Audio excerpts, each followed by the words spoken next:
आप central press club और तमाम साथी हज़रात पे शुक्रिया अदा करता हूँ कि एक मुख्तसर नोटिस पे जो आप लोगों ने हमें वक्त दिया।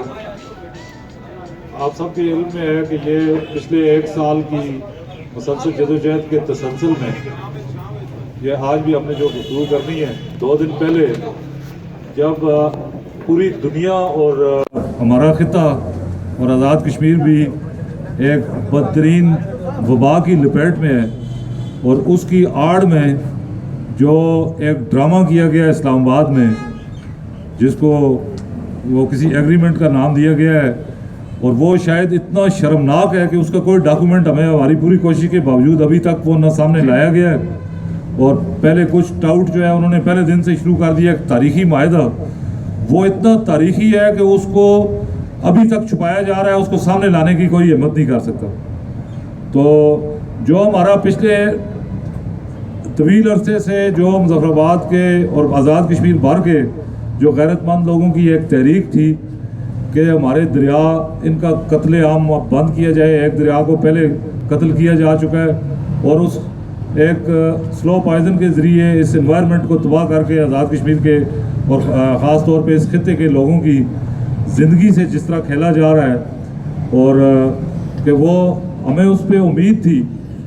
एक तो यानी ये आप सब लोग जानते हैं कि जो हमारी तहरीक थी वो कोई मुसल्लह जदोजहद की तहरीक नहीं है और पहले दिन से शऊर की बेदारी की तहरीक थी। और हमारी उस पर कामयाबी ये थी कि आज़ाद कश्मीर के हुकूमत और जो यहाँ के सियासी कायदीन हैं और फिर पाकिस्तान में भी जिन लोगों से बात हुई, not even a single person, कोई किसी ने हमारी किसी डिमांड को कोई जुटला नहीं सका कि वो कोई एक सिंगल डिमांड भी, सबसे बड़ी डिमांड जो थी कि रिवर डाइवर्शन, वो वाटर टेररिज्म है, किसी जगह पे इसको कोई निगेट नहीं कर सका। और मैं जो है ज़रा ये जो शमाइल कमीशन रिपोर्ट हमारे लिए यानी ये बायस शर्म है कि आज़ाद कश्मीर हुकूमत ने जो शमाइल कमीशन में खुद यहाँ पे आज़ाद कश्मीर गवर्नमेंट की तरफ से वहाँ क्या मौक़िफ़ दिया गया और उसके बाद जो है वो सरेंडर करना, तो ये सीधा अपनी कौमी गैरत और कौमी वसाइल को बेचने के मुतरादिफ है। इसकी कीमत किसी ने क्या वसूल की है ये वक्त बताएगा। और लेकिन मुझे ये उम्मीद है कि जो गैरतमंद लोग, बाशऊर लोग जो जिस तरह पहले दिन से खड़े थे आज तक अपने उस स्टैंड पे खड़े, और ये सौदाबाजी का ये सिलसिला इंशाल्लाह जारी नहीं रह सकेगा। जो मैं 1 मिनट ज़रा ये इसको देख के आपको बताता हूँ कि शमाइल कमीशन में क्या लिखा है आज़ाद कश्मीर गवर्नमेंट का, उसके पास क्या मौक़िफ़ था। अगर सपोज जो है तो 80 क्यूमेक पानी जो है वो रिलीज़ होना चाहिए, जो ओरिजिनल उनकी रिकमेंडेशन थी। लेकिन आज़ाद कश्मीर गवर्नमेंट का मौक़िफ़ जो है, thus depriving the natural water once again to the city of Muzaffarabad except for a stated provision made in Kuala Hydro project to release 30 cumecs as minimum environmental flow below the Kuala Dam, KHP Dam. Given already reduced flow from Neelam after operation of Neelam Jhelum Hydro project, the diversion of water construction of Kuala Hydro project is intolerable for the government of AJK, socially, environmentally as well as politically, both at domestic and international level. ये आज़ाद कश्मीर का intolerable का तर्जमा जो है पता नहीं Sheikh smile commission ने जो इन्होंने कहा होगा वो उस रिपोर्ट में लिखा गया है। आज़ाद कश्मीर गवर्नमेंट जो है वो डिक्लेयर कर चुकी थी कि ये इनटॉलरेबल है पॉलिटिकली, एनवायरमेंटली और सोशली, इकनॉमिकली, जो ये डाइवर्शन दरिया की। उसके बाद ये डाइवर्शन किस कीमत पे कबूल की गई, इसका ज़ाहिर है किसी ने कोई पर्सनल कीमत कबूल की होगी। वो इलाके के और आज़ाद कश्मीर के इन लोगों के मफादात का सौदा जो है वो किस कीमत पे किया गया, वो जब उसका एग्रीमेंट सामने आएगा तो उसके बाद हम उस पर बात करेंगे। जो आज़ाद कश्मीर हुकूमत की हालत ये है कि जो नीलम झेलम के मतलब हाई कोर्ट की जजमेंट है उसको 6 महीने से ज़्यादा हो चुके जो टाइम उन्होंने दिया था, और आज तक उस पर वो मिटिगेटिंग मेजर्स वो किसी पे उस पर अमल दरामद नहीं हुआ। और जो नया प्रोजेक्ट इन्होंने करने से पहले अगर ये सौदा करना भी था तो कम से कम लोगों के लिए इसकी इतनी कीमत तो वसूल की जाती कि ये आप एग्रीमेंट, अगर एक दूसरा दरिया उसको डाइवर्ट कर रहे हैं तो पहले दरिया का जो मिटिगेटिंग मेजर्स एग्रीड अपॉन है और जो हाई कोर्ट की भी डायरेक्शन है, तो ये एक मुनज़्ज़म मैं समझता हूँ कि एक साजिश है जिसके तहत यहाँ की अदालतों का, यहाँ के लोगों के हकूक़ के साथ साथ यहाँ की अदालतों का भी भरम ख़त्म करने में आप सुप्रीम कोर्ट में ये स्टिल जो है सब जुडिस है हमारी अपील। और जो नीलम झेलम के मतलब मिटिगेटिंग मेजर्स हैं उनके खिलाफ किसी की कोई अपील नहीं है, ना वापडा की ना फेडरेशन ऑफ पाकिस्तान की। अपीलें हैं दो, एक हमारी अपील है जिसमें हमने डाइवर्शन क्वाला प्रोजेक्ट की रोकने के लिए, और दूसरा जो है जो एनवायरमेंटल लॉज की खिलाफ वर्जी की गई पहले उसके खिलाफ जो है वो क्रिमिनल प्रोसीडिंग के लिए, ये हमारा हाई कोर्ट की जजमेंट पे ये दो एतराज़ थे कि एक जो उन्होंने हाई कोर्ट ने जब ये तय कर दिया कि ये एनवायरमेंटल लॉज की खिलाफ वर्जी की है वापडा ने, आज़ाद कश्मीर हुकूमत ने, तो लेकिन वो उनकी जो के खिलाफ किसी क्रिमिनल प्रोसीडिंग के लिए उन्होंने आइंदा का टाइम दिया है। उस पर हम सुप्रीम कोर्ट में गए हैं कि ये इनके जो पहले जिन्होंने वायलेशन की है, एक ऑफेंस कमिट किया है in violation of environmental act, तो उनके खिलाफ कार्रवाई की सुप्रीम कोर्ट डायरेक्शन दे। दूसरा जो है रिवर डाइवर्शन की सूरत में अनएक्सेप्टेबिलिटी जो क्वाला प्रोजेक्ट की, ये पॉइंट्स हैं हमारे अपील के। आज़ाद कश्मीर गवर्नमेंट कही है अपील में कि 39.5 क्यूमेक जो है रिलीज़ जो वहाँ पे किया गया, जो उसमें उन्होंने एक अपना शो किया था एग्रीमेंट अपना प्रोपोज्ड के जो वो एग्री कर रहे हैं कि 39.5 रिलीज़ करेंगे बिलो सरा। आज़ाद कश्मीर गवर्नमेंट की अपील सिर्फ इस एक पॉइंट पे है कि वो 39 के बजाय 42 क्यूमेक जो है वहाँ पे रिलीज़ होना चाहिए। इसके अलावा बाकी तो किसी पॉइंट पे कोई अपील नहीं है। हाई कोर्ट की judgement to the extent of Neelum Jhelum वो तो पूरी तरह इम्प्लीमेंटेबल है, जिस पे आज तक ये कुछ नहीं कर सके। तो ये इसलिए मैं जो है एक तो ये हम अपने इस अज़्म का इज़हार करते हैं। हमने पहले दिन से कहा था कि हमारे पास कोई मुसल्ला जदोजहद के लिए कोई रास्ता नहीं है कि हम बाई फोर्स इसको रोक सकें। हमारा काम है अपनी आइंदा नस्ल तक भी ये इन गैर इंसानी माहिदों को के ख़िलाफ़ जो है वो पूरी वो अपनी उस शऊर पहुँचाना और इनके ख़िलाफ़ जदोजहद जारी रखना। और वो इंशाल्लाह हम अपने इस अज़्म का इज़हार करते हैं कि हम ये जदोजहद जारी रखेंगे। अगर 73 साल गुजरने के बावजूद इंडिया का या बाकी भी जो स्टेट के मुख्तलिफ बंदरबांट जो हुई है, अगर वो किसी का कब्ज़ा टाइम गुजरने से जस्टिफाई नहीं हुआ तो ये प्रोजेक्ट भी ऑपरेशनल होने से, इनके लग जाने से ये जस्टिफाइड नहीं हो सकेंगे। और इंशाल्लाह इनके ख़िलाफ़ हमारी जदोजहद जारी रहेगी। जो चौधरी गुल हसन हमारे वो बुज़ुर्ग थे, वो जो हम इस अज़्म का जो उन्होंने पहले दिन से ये ऐलान किया था कि अगर मेरा बेटा नहीं तो मेरा पोता यकीनन जो है वो दरियाओं को वापस अपने बाहों पे ला सकेगा। तो इंशाल्लाह हमें तो उम्मीद है कि उससे जल्दी जो है वो हम इसके लिए वो अपनी जदोजहद इसी तरह जारी रखेंगे। 6 तारीख को इंशाल्लाह यहाँ पे हम आपके प्रेस क्लब के सामने एक प्रोटेस्ट करेंगे। अभी जो बैरून मुल्क जो हमारे कश्मीरी मुकीम हैं, मेरी इंग्लैंड में भी अमेरिका में भी उनसे बात हुई है, कोरोना की वजह से जो ये प्रोटेस्ट ज़रूर डिले होंगे, वो लोग अभी रब्ता कर रहे हैं जूही भी, और वो लंदन में भी और बाकी जगहों पे भी इंशाल्लाह प्रोटेस्ट इस माहदे के ख़िलाफ़ उसी शिद्दत से होंगे जिस तरह किसी भी गैर इंसानी गैर आइनी माहदे के ख़िलाफ़ होते हैं।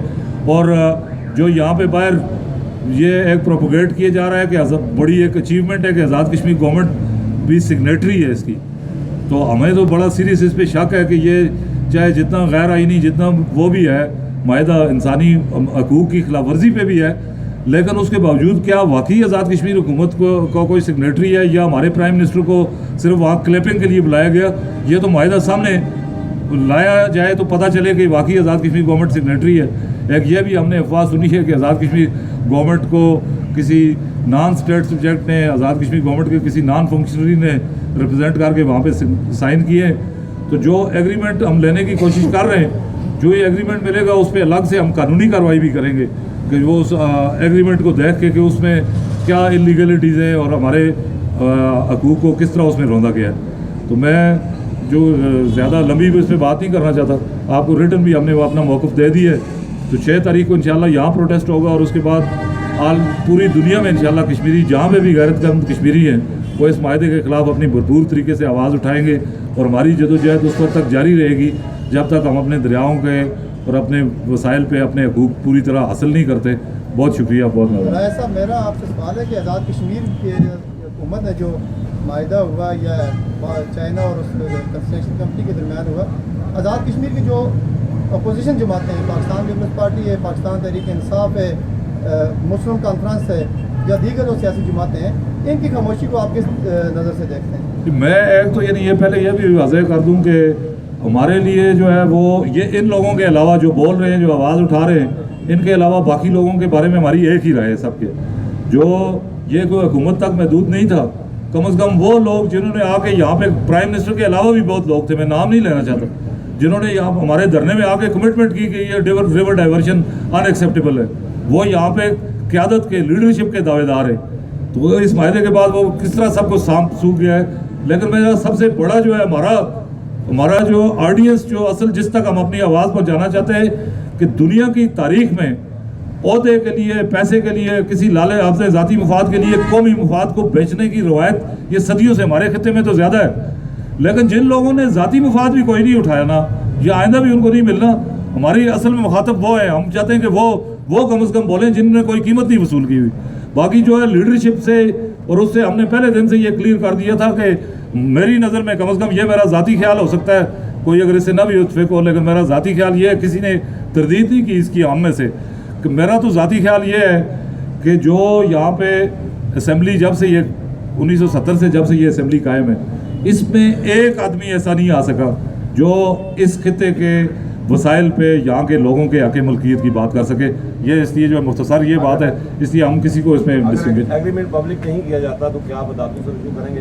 ये एग्रीमेंट के लिए हम कोर्ट से भी रिव्यू करेंगे। अगर पहले तो हम ये देखते हैं, अभी ये नहीं, कॉन्स्टिट्यूशन में 52C 13th अमेंडमेंट, अभी 14th अमेंडमेंट का बड़ा शोर शराबा है। 13th अमेंडमेंट में तो उन्होंने 52C जो है वो नेचुरल रिसोर्स पे, जो असेंबली की लेजिस्लेशन के बगैर नेचुरल रिसोर्स के बारे में कोई माहिदा न करने पे पाबंदी लगाई हुई, वो आर्टिकल मौजूद है और हमारे प्राइम मिनिस्टर साहब वहाँ पे क्लैपिंग कर रहे हैं एक ऐसे माहिदे के जिसको अभी तक भी सामने नहीं, पहले तो बात की बात है, वो बाद में भी पब्लिक नहीं हो रहा। तो एक्सेस टू इन्फॉर्मेशन का भी एक है, वो हम उसके तहत पहले जो है वो चीफ सेक्रेटरी के ऑफिस से मांगने की कोशिश करेंगे। अगर नहीं मिलता तो हम कोर्ट में भी जाएंगे और जो भी उसके लिए तरीका हो सका वो इख्तियार करेंगे। हम जैसा पहले इस प्रोजेक्ट का नाम सरा क्वाला लिया जा रहा था, तो अचानक जब माहिदा हुआ पाकिस्तान और चाइना का, तो उसमें सिर्फ क्वाला का नाम आया। ये भी एक जो है वो वैसे ही एक बचगाना किस्म के खेल है। ये प्रोजेक्ट का पहले से जब से फिजिबिलिटी बन रही है उससे हमेशा से इसका नाम क्वाला हाइडल प्रोजेक्ट ही है। दरमियान में जो है वो ये इस तरह लोगों को बहलाने के लिए इन्होंने कहा नहीं, ये हालांकि ये यूजलेस है, ये नाम उससे कोई फ़र्क नहीं पड़ता मेरे लिए। अमजद साहब, ये मामला जो है कोर्ट में भी है, आपने जिसने बताया कि एनवायरमेंट के हवाले से भी है और दूसरे हवाले से, उन्होंने माहिदा भी कर दिया, क्या इस पर कोई तौहीन अदालत की कार्रवाई बनती है? जो हम इस पर देखेंगे माहिदा सामने आए, जो उसमें जो वायलेशन है हम उस पर कंटेम्प्ट के लिए भी जाएंगे। लेकिन अभी माहिदा देख के पहले हमें ये पता चलेगा कि माहिदे में हम सिग्नेटरी हैं भी ये नहीं, और ये किस तरह जो उसकी लीगल, तो सारी माहिदे को देखे बगैर लोग तबसरे कर रहे हैं उस पर। हम तो ये नहीं कर सकते, माहिदा देख के भी उसके बात कर सकते। बातें तो सारी अमजद खान ने कर दी हैं, एक दो बातें जो लीगल हवाले से। एक तो बात यह है कि हमारा स्टैंड तो वही है जो शुरू दिन से है कि रिवर डाइवर्शन के हम खिलाफ हैं। इसे किसी सूरत जो है ये नहीं होना चाहिए। ये इसलिए भी नहीं होना चाहिए कि मुजफ्फराबाद का हुस्न, ये दो दरिया थे, एक दरिया तो वो ले गए, अब दूसरा दरिया रह गया, वो भी ले गए, तो फिर इसमें बाद में आप खुद सोचें, दिमाग पे जोर दें कि क्या रह जाएगा, क्या इसका हुस्न जो है वो हमारा फेस जो है वो छीना जा रहा है, जो हमें किसी तौर पे कबूल नहीं है। दूसरी बात जो आपसे करनी है वो ये कि हम हाई कोर्ट में भी गए, हाई कोर्ट ने एक फ़ैसला दिया है और उसमें उसने बहुत सारे मिटिगेटिंग जो हैं वो मेजर सजेस्ट किए हैं, उसके लिए उन्होंने एक मुद्दत भी मुकर्रर की है। अब हमें मालूम ही नहीं है कि माहिदा क्या हुआ, पता ही नहीं है, इस वक्त तक वो माहिदा मंजर-ए-आम पे नहीं आया। चाहिए तो ये था कि जो भी माहिदा हुआ है उसको वो फ़ौरन उसके कुछ सेलिएंट फीचर्स जो हैं, सीधा बातें जो है वो प्रेस को रिलीज़ करते, ताकि हम भी देखते, लोग भी देखते कि भाई क्या माहिदा हुआ है। इस वक्त तक 4, 5, 6 दिन गुजर गए, टेलीविज़न पे न्यूज़ आई है जी कि एक माहिदा हुआ है, लेकिन उस माहिदे का ना प्रेस वालों को पता है, ना हमें आज़ाद कश्मीर के लोगों को पता है, किसी को कुछ पता नहीं है कि वो माहिदा क्या हुआ है। तीसरी बात जो है वो ये है कि हाई कोर्ट का एक फ़ैसला मौजूद है, उसके खिलाफ जो अपीलें हैं वो उस फैसले को किसी तौर पे भी इफेक्ट नहीं करते। एक अपील हमने की हुई है, हमने कहा जी कि हाई कोर्ट ने ये जो इनको इजाज़त दी है कि ये काम करके उसके बाद ये वो बनाएं पावर हाउस वाला के मुकाम पे, उसके खिलाफ जो है वो हम अपील में गए। गवर्नमेंट से भी इसलिए अपील में गई है, उन्हें कहा कि नहीं जी ये जो इन्होंने 39 या 39 क्यूसेक जो है ये नहीं, इसको 3 क्यूसेक बढ़ाना है। बाकी फैसला जो है वो एज इट इज़ है, वो फुली इन ग्राउंड है, फुली इंटैक्ट है। उसके खिलाफ ना हम अपील में गए ना गवर्नमेंट अपील में गई। अब ये भी देखना है कि उस फैसले की खिलाफवर्जी में क्या वो मायदा हुआ है, चूँकि हमें इल्म नहीं है। और अगर उस फैसले की खिलाफवर्जी में है, जो फैसला जो है वो इनफील्ड है और फुली इंटैक्ट है और जिस पे अमल दमद होना है, जिसके पर अमल दमद होने के बगैर कोई मायदा कोई प्रोजेक्ट शुरू नहीं किया जा सकता। अगर ये ऐसा कोई मायदा हुआ है तो उसको ज़ाहिर है ये कंटेम्प्ट ऑफ कोर्ट भी है, ये तौहीन अदालत भी है। हम तो उस वो कार्रवाई भी जो है वो करेंगे, उसका हक भी हम महफूज रखते हैं, लेकिन वो मायदा सामने आने के बाद एक बात फिर मैं जो है वो वादे करना चाहता हूँ कि किसी सूरत हम ये इस तरह से इनको ये दरिया नहीं छीनने देंगे, चाहे कुछ भी हो जाए। कुर्बानी देनी पड़ती है और कुर्बानी देने के लिए हम तैयार हैं। पहले भी इन्होंने कोशिश की थी, हमने उसे फिज़िकली नाकाम बनाया। आइंदा भी अगर ये इस किस्म की कोशिश करेंगे तो इंशाल्लाह हम फिज़िकली इसको नाकाम बनाएंगे। मैं इसी पर इत्फाक करता हूँ। बहुत शुक्रिया।